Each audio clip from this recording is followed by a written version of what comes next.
How a Guyanese woman's quest to trace her enslaved ancestors' roots paved the way for reparations. Abigail Amanda Becklinton sat quietly on the edge of her bed, her fingers gently tapping the screen of her phone.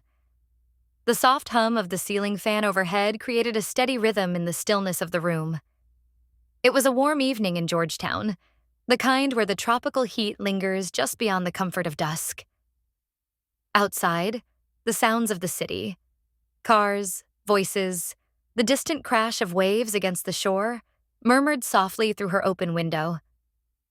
Yet, inside her room, all was still, save for the rhythmic tapping of her fingers. Abigail often felt the pull of a question that had lingered in her heart for as long as she could remember. Who were we before the chains? Growing up in the bustling streets of Georgetown, Guyana, Abigail had always known the broad strokes of her history. Her ancestors were descendants of enslaved Africans, forcibly uprooted from their homeland and brought to Guyana, South America. They had toiled on the sugar and cotton plantations under the relentless Caribbean sun, enduring unspeakable hardships without any compensation for their labor. It was a history soaked in pain, yet also one of resilience. Abigail's mother, Jane, had once described their ancestors as survivors, a word she said with pride, though Abigail could hear the sorrow beneath it. But whenever Abigail asked where in Africa they had come from, what tribe they belonged to, her mother could only shake her head.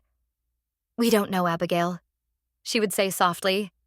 "The records, if there ever were any, are long gone." It was this lack of answers, this void in her family's story, that gnawed at Abigail. She longed to know more, to uncover the truth buried beneath centuries of silence. The Georgetown Public Library became her haven during her 20s. Abigail would sit for hours among dusty books and fading documents, searching for fragments of history that might point her toward her roots. The warm, earthy scent of aged paper filled the air as she traced names and dates, looking for anything that connected the Becklinton family to the past. But time and again, her search hit dead ends. Then, one afternoon, Abigail stumbled upon an article about DNA testing while scrolling through her phone. The headline read, "Discover Your Roots, Ancestral DNA Tests Transforming Identity." Her heart raced as she read about people uncovering lost connections to their heritage, pinpointing regions, tribes, and even distant relatives.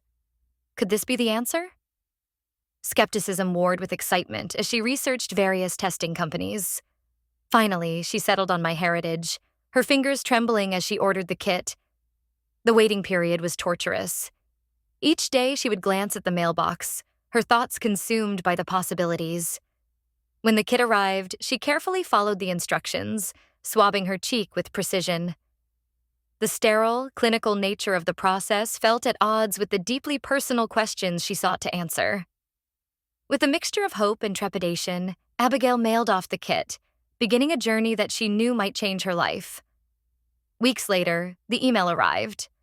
Abigail sat in her room, the evening breeze rustling the sheer curtains as she opened the results on her laptop. Her breath caught as the percentages appeared on the screen. 63.8% Nigerian, 9.4% Kenyan, 23.1% Sierra Leonean, 3.7% Scottish. Abigail's fingers hovered over the mouse, her eyes fixed on the numbers. The Nigerian, Kenyan, and Sierra Leonean ancestry made sense. Her African roots, tangible at last. But the Scottish percentage? That tiny sliver of her genetic makeup felt like a puzzle piece she hadn't expected to find. The revelation was as thrilling as it was bewildering. How had Scotland, a place so far removed from the tropics of Guyana, intertwined with her lineage? What stories did this small percentage hold? For the next year, Abigail couldn't shake the need to know more. She pored over the DNA test results, digging into the genealogical data provided by MyHeritage. Among the matches was a name that stood out: Susan Galvett. A resident of Scotland, Susan was listed as a potential third cousin. Abigail stared at the name for days, uncertain of how to proceed. Would Susan even respond? Did she know anything about this connection? Finally, on a rainy afternoon, Abigail took a deep breath and began typing. "Hello, Susan. My name is Abigail Becklinton, and I recently took an ancestral DNA test on MyHeritage. which matched me to you. According to the results, I have a small percentage of Scottish ancestry, and I believe you might be a relative. I would love to learn more about your family history and any connections we might share. She read the email twice before hitting send. As the message left her screen, Abigail leaned back and exhaled, staring out at the rain streaking her window. Somewhere, beyond the Atlantic Ocean, lay answers, and Abigail was determined to find them. In Chapter 1, we saw Abigail embark on a deeply personal journey to uncover her family's roots, fueled by an unexpected discovery about her ancestry. But the road to understanding the past is rarely straightforward, and unanswered questions can linger like shadows, urging us forward. As we move into Chapter 2, Shadows of the Past, Abigail takes a new step in her quest, one that leads her deeper into the tangled web of colonial history and the stories it left behind. Days stretched into a week, and Abigail still hadn't received a reply from Susan Galvett. The unanswered email sat heavy in her mind, a quiet reminder of the mysteries she longed to solve. Frustrated but not discouraged, Abigail decided to take another route. If Susan wasn't going to respond, she needed to find someone who could offer insight into her unexpected Scottish ancestry. Her search led her to Dr. Abidemi Toby Bannister, a historian and lecturer at the University of Demerara. Renowned for his research on the colonial history of the Caribbean, Dr. Bannister had published extensively on the legacies of slavery and plantation life. Abigail had read some of his articles before and knew he would be the right person to consult. On a humid Thursday afternoon, Abigail found herself on the university campus, weaving through students and faculty until she reached the history department. The walls of Dr. Bannister's office were lined with bookshelves sagging under the weight of tomes, manuscripts, and faded journals. A large map of the Caribbean during the colonial era dominated one wall, its borders marked with the names of sugar estates and trading ports. Dr. Bannister greeted her warmly. He was a tall man with salt and pepper hair and piercing eyes that seemed to hold centuries of knowledge. "So, Abigail," he began after she explained her situation, "you've stumbled upon the shadowy side of our history, one that many prefer to leave undisturbed." Abigail nodded. "I don't understand the Scottish connection. My ancestors were enslaved Africans. How could Scotland factor into that?" Dr. Bannister sighed, leaning back in his chair. "To understand that, we need to talk about the dynamics of plantation life. You see, during the colonial period, many Scottish men came to the Caribbean, particularly to places like Guyana, as plantation owners, overseers, or merchants. Scotland's involvement in the transatlantic slave trade is often overshadowed by England, but the truth is, Scots were deeply entrenched in the system. They owned or managed plantations and were part of the machinery that drove slavery." Abigail's stomach tightened as she listened.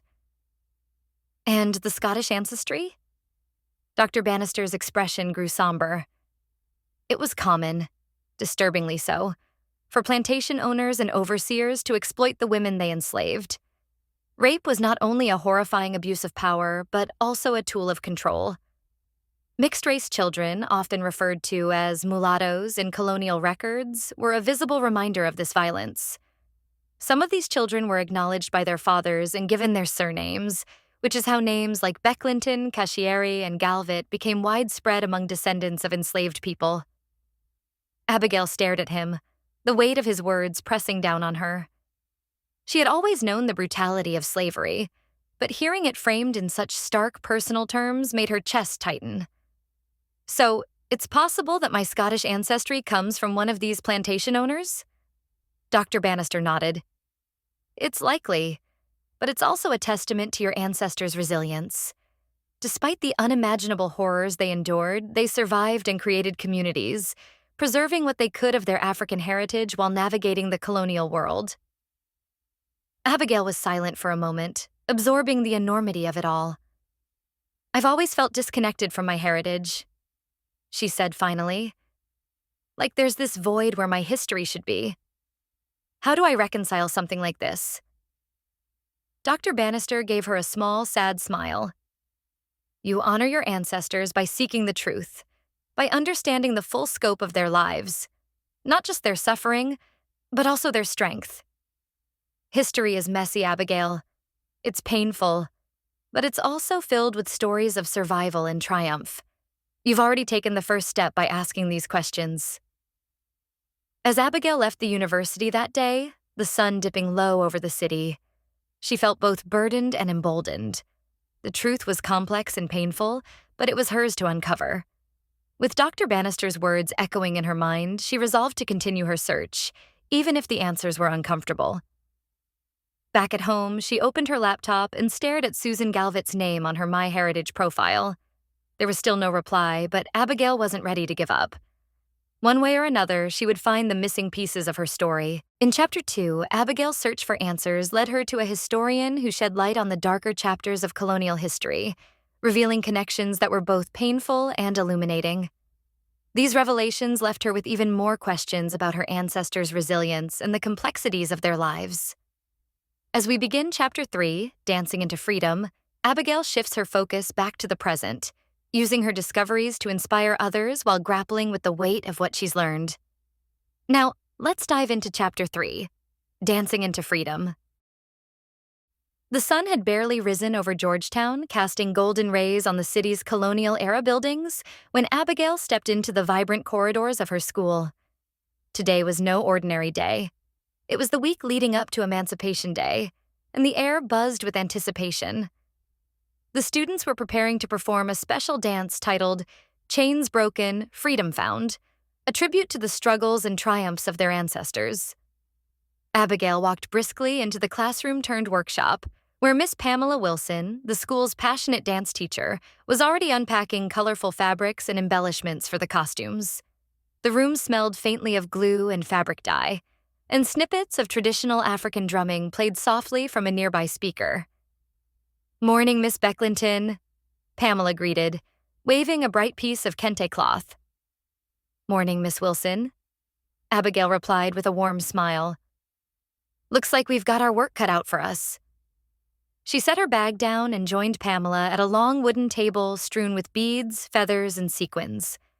As they worked together to decorate the costumes, Abigail couldn't suppress her curiosity. "Pamela, do you know which African tribe might have influenced this dance? I've been reading that certain movements are tied to specific tribes and their traditions." Pamela paused, threading a needle through a gold ribbon. "You know, my grandmother always told me this dance symbolizes freedom, but I never thought to ask her about its tribal roots. She passed down the steps, but not the stories behind them." Abigail nodded thoughtfully, carefully attaching feathers to a headpiece. "I've been doing some digging into my ancestry," she said, her voice tinged with excitement. "I took a DNA test, and I recently heard back from a distant cousin named Chukwuebuka. He's originally from Nigeria but lives in Canada now." Pamela looked up, intrigued. "That's incredible, Abigail. What did he say?" "Not much yet, but he was thrilled to connect. I'm eager to ask him about things like this, how dances, songs, and other traditions tie back to specific tribes. Knowing my ancestors were from Nigeria, Sierra Leone, and Kenya has opened up so many questions." Abigail's eyes sparkled as she spoke. Pamela smiled. "It's amazing how you're piecing it all together, Abigail. You're bringing history to life, not just for yourself, but for these students, too." Abigail hesitated for a moment before continuing. There was one aspect of her ancestry that she had not yet mentioned to Pamela. Her DNA results had also revealed a 3.7% Scottish connection, which had left her feeling puzzled and conflicted. She hadn't brought it up during their conversation because she wasn't ready to face its implications. However, the following day, as Abigail showed Pamela the results on her computer, the Scottish connection was impossible to ignore. Pamela's eyes widened slightly when she saw it. "Scottish?" Pamela asked gently. Abigail sighed. "Yes, I didn't mention it earlier because I'm still trying to process what it means. From what I've read, it likely stems from the history of slavery. Children fathered by Scottish plantation owners or overseers. It's not an easy realization." Pamela gave her an understanding look. "By looking at you, no one would guess you had Scottish ancestry. You look 100% African, Abigail, and your roots are undeniably rich with that heritage. But history isn't always visible on the surface. That connection must have passed down through a great-great-grandparent or even earlier, through generations shaped by a complicated and painful past. Abigail nodded thoughtfully. That's what I'm struggling to grasp. It feels so distant, yet it's undeniably a part of who I am. Pamela rested a reassuring hand on her shoulder. That's the essence of the journey, isn't it? Uncovering the truths, even the complicated ones. Abigail often reflected on how her ancestors had been stripped of their culture when they were enslaved. Their languages, traditions, and most significantly, their names were taken from them and replaced with the surnames of their oppressors. It was a brutal erasure of identity. A poignant scene from the movie Roots haunted her thoughts. Kunta Kinte, beaten and forced to accept the name Toby, defiantly clinging to his identity. She realized this brutality was more than physical. It was an intentional act to strip enslaved people of their culture and connection to their heritage. Abigail glanced around the room, watching the students filter in, their laughter and chatter filling the air as they prepared for practice. She felt a swell of pride. Each step they would take on stage would be more than a dance. It would be a living reconnection to their heritage, an unbroken thread tying the past to the present. As Abigail delved deeper into the layers of her ancestry, her journey became a catalyst for more than just personal discovery. The knowledge she unearthed sparked conversations with others, drawing connections between the past and the present. It wasn't just about piecing together her own story anymore. It was about how the echoes of history shaped everyone around her. This ripple effect soon found its way into the lively staff room of her school, where curiosity and shared stories transformed an ordinary afternoon into a profound exploration of identity. Now, let's dive into Chapter 4, Curiosity in the Staff Room. The staff room at midday buzzed with its usual energy, filled with conversations about lesson plans, local news, and the occasional joke. Amid the chatter, Miss Pamela Wilson found herself recounting her earlier conversation with Abigail to a small group of colleagues. You know, Abigail's been tracing her ancestry, Pamela began, her voice rising above the hum of the room. She discovered she's genetically Nigerian, Sierra Leonean, and Kenyan. And surprisingly, her results also showed a small percentage of Scottish ancestry. It's fascinating how she's piecing her history together through DNA testing. Kenrick Roberts, seated nearby and halfway through his sandwich, paused and looked up with interest. Did you say DNA testing? I've heard of it, but I don't understand how it works. How can a test tell you you're connected to people in different countries? Later that afternoon, Kenrick approached Abigail in the hallway. Miss Becklinton, can I bother you for a moment? He asked with a slightly nervous grin. Of course, Mr. Roberts. What's on your mind? Abigail replied, curious about his hesitation. I overheard Pamela mentioning your ancestry DNA test. I'm intrigued but confused. I'd like to understand the science behind it, if you don't mind explaining. Abigail's face brightened. I'd be happy to. Let's sit for a moment. The two found a quiet bench in the schoolyard where sunlight filtered through the sprawling branches of a mango tree. It's pretty fascinating, Abigail began. When you take an ancestry DNA test, they analyze your genetic markers, pieces of DNA that carry information passed down from your ancestors. Those markers are compared to a massive database of DNA samples from people worldwide. Kenrick nodded, his brow slightly furrowed. But how does that show connections to different countries? Well, Abigail began, the results are based on shared genetic markers that reveal where your ancestors likely originated. For example, I'm 63.8% Nigerian, meaning a significant portion of my ancestry traces back to Nigeria. Smaller percentages of my DNA also match people from Kenya and Sierra Leone, suggesting that some of my ancestors may have migrated there or escaped there during the transatlantic slave trade. But it's important to remember that long before the Berlin Conference of 1884 to 1885 established the borders we know today, Africans were moving freely across the continent, forming connections and communities without the constraints of modern boundaries. Kenrick's eyes lit up with understanding. So it's more about uncovering where your ancestors have been throughout history, rather than just where people are located today? Exactly. Abigail said with a nod. Now, the Scottish connection is more complex. It's only 3.7%, and so far all of my matches with Scottish ancestry are Caucasian. According to I have been told, that likely points to the history of slavery. Many enslaved Africans had children fathered by plantation owners or overseers, and in my case, it seems one of those men was Scottish. Kenrick grew quiet for a moment, his face somber. That's heavy, but it also makes sense given our history here in Guyana. It is heavy, Abigail agreed, but it's also empowering. Tracing my roots helps me understand not just my family's past, but also how history has shaped our present. Kenrick smiled. Thanks for explaining, Abigail. You've got me thinking about my own ancestry now. Maybe I'll take one of those tests someday. Abigail chuckled. If you do, let me know. It's a journey full of surprises and a lot of learning. As Kenrick walked away, Abigail felt a sense of fulfillment. Her quest to uncover her roots wasn't just helping her understand herself, it was inspiring others to explore their own histories, sparking conversations about identity, heritage, and the threads of history woven into their DNA. In Chapter 4, Abigail dove deeper into the mysteries of her ancestry, uncovering both scientific and historical truths. Her conversation with Kenrick highlighted how DNA testing could reveal the movement of her ancestors across continents. But the story doesn't end with uncovering the past. It's just the beginning. In Chapter 5, Abigail takes her journey to the next level, crossing oceans and borders to connect with a living piece of her ancestry. From the snow-dusted streets of Canada to the sun-soaked landscapes of Nigeria, Abigail's quest to meet her distant cousin Chukwuebuka and their family unfolds into a celebration of history, culture, and belonging. Chapter 5. A Journey Across Continents.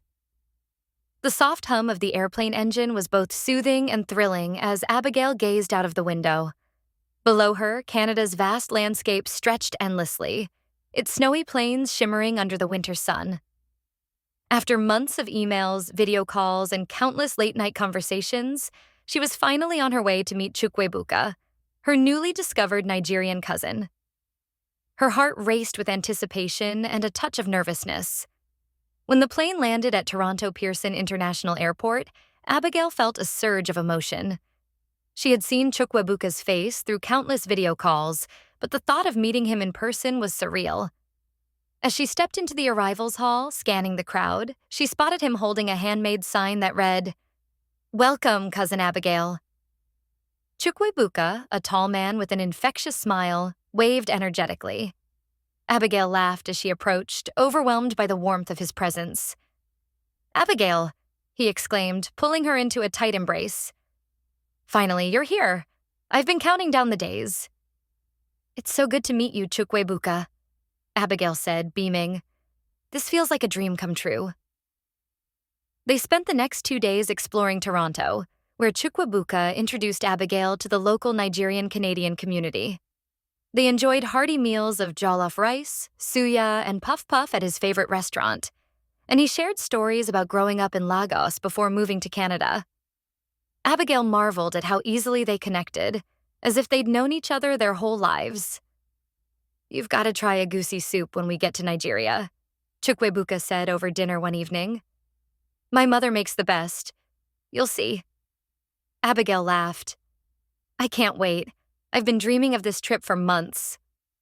2 days later, they boarded a flight to Lagos. The journey was long, but the excitement of what awaited kept them energized. As the plane descended, Abigail looked out at the sprawling city below, alive with twinkling lights and bustling streets. "Welcome to Nigeria," Chukwuebuka said with a grin. At the airport, they were greeted by Chukwuebuka's family, a lively group waving banners that read, "Welcome home, Abigail." The air was filled with laughter and cheers as they enveloped her in warm hugs. "Your family now," Chukwuebuka's mother said, her eyes glistening with emotion. "We've been waiting to meet you." The next day, they traveled to their family's ancestral village, where Abigail received a welcome fit for royalty. The community had gathered in celebration, with vibrant music, traditional drumming, and women dressed in bright Aso-Ebi fabrics singing songs of joy. "This is for you, Abigail." Chukwuebuka whispered as they stepped into the village square. The centerpiece of the celebration was Chukwuebuka's uncle, a respected village chief, dressed in regal robes adorned with beads.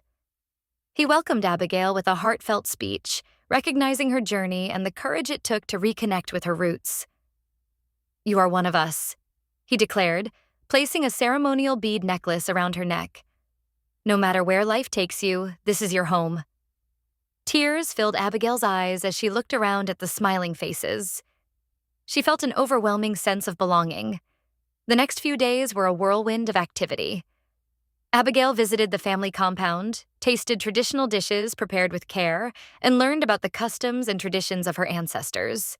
She even joined in a local dance, laughing as the villagers cheered her on. One evening, as she and Chukwuebuka sat under the stars, she reflected on the journey so far. "This is more than I ever imagined," Abigail said softly. "I've learned so much, not just about my family, but about myself." Chukwuebuka nodded. "Our history is a gift, and now it's something we can share and celebrate together." As the night deepened, Abigail felt a profound sense of peace. The shadows of the past had led her here, not only to uncover her family's history, but to embrace the connections that made her who she was. Her journey was far from over, but in this moment she knew she had found something truly priceless. Home. Chapter 6. A Home Away from Home. Abigail's days in Nigeria were filled with wonder and warmth. From the moment she arrived, the vibrant streets, fragrant dishes, and heartfelt hospitality of Chukwuebuka's family made her feel at home. Every day was a celebration of culture. Whether she was learning traditional dances with Chukwuebuka's sisters, savoring jollof rice and egusi soup, or wandering through bustling markets alive with colors and sounds she had only ever dreamed of experiencing. The highlight of her stay was spending time with Chukwuebuka's uncle, the family patriarch and a respected Yoruba chief. The chief, a man of wisdom and quiet authority, embraced Abigail like a long-lost daughter. He shared stories of their family's history, passed down through generations, and expressed deep gratitude that Abigail had made the journey to reconnect with their roots. One evening, during a family gathering beneath the stars, Chukwuebuka's uncle surprised Abigail with a Yoruba name, Omolola, meaning "the child is wealth." The name was chosen to reflect not only her journey but also the richness she had brought to the family by bridging continents and generations. Abigail was moved to tears as the family welcomed her into their fold, showering her with blessings and prayers. Abigail's plan to stay for 2 weeks quickly began to feel too short. Nigeria had awakened something in her, a sense of belonging she hadn't known she was missing. When she confided in Chukwuebuka about wanting to extend her stay, he encouraged her, but the timing wasn't on her side. Her brother's wedding in Guyana was just weeks away, and she couldn't miss it for the world. As the family gathered to bid her farewell, they showered Abigail with gifts for her family in Guyana. Beautifully wrapped parcels contained traditional Yoruba outfits for her brother's wedding, hand-woven fabrics, jewelry, and even spices for authentic Nigerian cooking. The generosity overwhelmed her, and she promised to honor their kindness by sharing their culture with her loved ones. As Abigail packed for her journey back to Guyana, she couldn't help but feel torn. Leaving Nigeria felt like leaving a part of herself behind. Yet, she carried with her not only the gifts and stories of her Nigerian relatives, but also a renewed sense of purpose. Her brother's wedding would now be more than a family celebration. It would be a cultural fusion, a chance to showcase the rich traditions she had embraced in Nigeria. Abigail knew this was only the beginning of a lifelong connection, one that would continue to grow and thrive across the Atlantic. Despite the distance, the bond between the families remained strong. Abigail's return to Guyana was accompanied by a flurry of Skype meetings to connect the two families. The sight of her parents and siblings laughing and crying with their newfound Nigerian relatives was unforgettable. During one call, Chukwuebuka's uncle shared incredible news. The family in Nigeria had decided to gift a portion of ancestral land to Abigail's family in Guyana. It was a gesture of unity and gratitude, symbolizing the unbreakable ties between their bloodlines. Chapter 7. A Celebration of Love and Culture. The day of her brother's wedding dawned bright and clear, the Guyanese sun casting a golden glow over the bustling preparations. Abigail stood in front of her mirror, adjusting the vibrant Yoruba outfit gifted by her Nigerian relatives. The richly colored fabric hugged her gracefully, the intricate embroidery shimmering with each movement. Completing the look was a giel, her carefully tied head wrap, a striking symbol of her Nigerian journey. She smiled at her reflection, feeling a surge of pride and confidence she had never known before. The wedding venue was a blend of cultures, with Caribbean warmth meeting Nigerian flair. The church, adorned with tropical flowers, also featured vibrant Ankara fabrics and Yoruba-inspired decorations. Abigail's family had embraced her suggestion to incorporate elements of their Nigerian heritage into the ceremony. As the guests began to arrive, Abigail moved through the crowd, greeting friends and relatives with a joyous energy. Her outfit immediately caught everyone's attention. "Abigail, you look absolutely stunning," exclaimed her cousin Marcia. "Thank you," Abigail replied, twirling playfully to show off the intricate patterns. "These are gifts from my family in Nigeria. Aren't they beautiful?" The admiration didn't stop there. Throughout the ceremony, guests couldn't help but comment on the elegance of the Nigerian attire worn by Abigail, her parents, and even the bride and groom, who had opted for a mix of traditional Yoruba and Guyanese wedding outfits. Abigail played an important role in the day's events. As her brother and his bride exchanged vows, she stood nearby, recording the moment on her phone. She knew her Nigerian relatives were eagerly awaiting updates, and she didn't want them to miss a single detail. During the reception, Abigail sent snippets of the ceremony via WhatsApp, ensuring Chukwuebuka and the rest of her newfound family could share in the joy. When the music began, Abigail took to the dance floor with a newfound confidence. Her time in Nigeria had taught her traditional Yoruba dances, and she now infused those steps with her natural Caribbean rhythm. Her movements were fluid, expressive, and filled with joy. The guests formed a circle around her, clapping and cheering as she danced with an exuberance that lit up the room. "Go, Abigail," her brother shouted, laughing as he joined her on the floor. As the evening progressed, the cultural fusion became even more evident. The DJ seamlessly transitioned between Nigerian Afrobeat, Caribbean soca, and reggae, creating a musical tapestry that brought everyone together. Guests who had never heard Nigerian music before found themselves swaying to the infectious beats, while others attempted to mimic Abigail's moves. The highlight of the evening was when Abigail shared a short video from her Nigerian relatives with the crowd. In it, Chukwuebuka's uncle, the chief, extended his blessings and congratulations to the newlyweds. His words, rich with Yoruba proverbs, resonated deeply, bringing many to tears.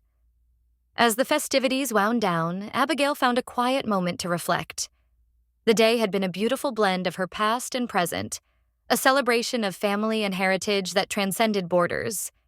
She had danced, laughed, and shared stories with a confidence she hadn't known she possessed. Before heading home, Abigail sent a final video to her Nigerian relatives, capturing her family gathered under the stars, toasting to the day's success. Her message was simple, but heartfelt. "Thank you for making this day even more special. Our family is stronger because of you." As she lay in bed that night, exhausted but exhilarated, Abigail knew this was just the beginning. The connections she had forged, the traditions she had embraced, and the confidence she had gained would shape her journey in ways she had yet to imagine. Chapter 8. An Unexpected Connection. A week after the wedding, Abigail Becklinton sat on her veranda, the cool evening breeze carrying the scent of blooming jasmine. The rhythmic chirping of crickets provided a soothing backdrop as she sipped her lemongrass tea and opened her laptop.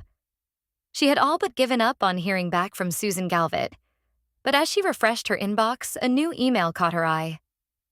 Subject: My Heritage DNA Connection. Abigail's heart raced as she clicked on it. "Dear Abigail, thank you for reaching out. I've read your message with great interest and would love to discuss this further. If you're comfortable, please share your telephone number so we can have a proper conversation. Looking forward to hearing from you. Warm regards, Susan Galvett." Abigail quickly replied with her number, excitement bubbling inside her. The following evening, as the sky turned a dusky orange, her phone rang with an unfamiliar international number. "Hello, is this Abigail?" A soft voice with a lilting Scottish accent asked. "Yes, this is Abigail," she replied, her tone filled with both anticipation and curiosity. "This is Susan Galvett." The voice continued warmly. "I've been looking forward to this call." The conversation began with pleasantries, but Susan soon delved into the heart of the matter. "Abigail," she said, "I've been doing some digging into my family's history since receiving your message. It turns out we might share a significant connection. My maiden name is also Becklinton, though it changed when I married my husband, Philip." Abigail sat up straighter, gripping the phone tightly. "Becklinen?" she echoed. "Yes," Susan confirmed. "My great-great-grandfather, Alexander Becklinton, lived in Guyana in the 1800s. He was a plantation owner, and as I've recently learned, he fathered several children with the women enslaved on his estate." Abigail's breath hitched. The weight of history pressed down on her as Susan continued. "I'll be honest," Susan said, her voice tinged with emotion. "Learning about this has been unsettling, but it's also given me clarity. Alexander repented on his deathbed, or so the family story goes, and expressed deep remorse for his actions. He even instructed his descendants to make amends if we ever had the chance. My family has always kept this in mind, but we never knew where to start." Abigail was stunned into silence, her mind reeling. "So, you believe I might be one of Alexander Becklinton's descendants?" "It's highly likely," Susan replied. "The DNA match, the surname, and your family's connection to Guyana all point to it. I'm grateful you reached out, Abigail. This gives us an opportunity to start making things right." "What do you mean by that?" Abigail asked, her voice tinged with cautious curiosity. "My family wants to establish a fund to support the descendants of those enslaved by Alexander," Susan explained. "Education, healthcare, anything that can help. We've been sitting on this guilt for generations, and it's time to act." Abigail was overwhelmed, her emotions a whirlwind of disbelief, gratitude, and lingering sadness. "This is unexpected," she admitted. "But it's a start. Acknowledging the past is the first step to healing." Susan agreed. "I hope this can be a meaningful connection for both of us. Perhaps one day we can meet in person and continue uncovering our shared history." As the call ended, Abigail sat in the quiet of her veranda, the stars twinkling overhead. She had started this journey with a simple question. Who am I? Now she held pieces of an answer she hadn't anticipated. Her story was no longer just about her. It was about ancestors who endured, a legacy of resilience, and a new chapter of reconciliation. And while there was still much to uncover, Abigail felt a sense of purpose like never before. Her journey had only just begun. If you've reached the 8th chapter, thank you. Abigail's story is a powerful reminder that the answers we seek often lie not only in discovering who we are, but also in reconnecting with the people, places, and histories that shape us. As her journey unfolds, we can only imagine what revelations lie ahead, and how these connections will continue to echo through generations. Thank you for joining us on this incredible journey. Stay curious, stay connected, and who knows what surprises your own story might hold. Don't forget to subscribe so you never miss an update on Abigail's journey and the stories that inspire us all. Hit that subscribe button now and join us for more adventures, insights, and surprises along the way.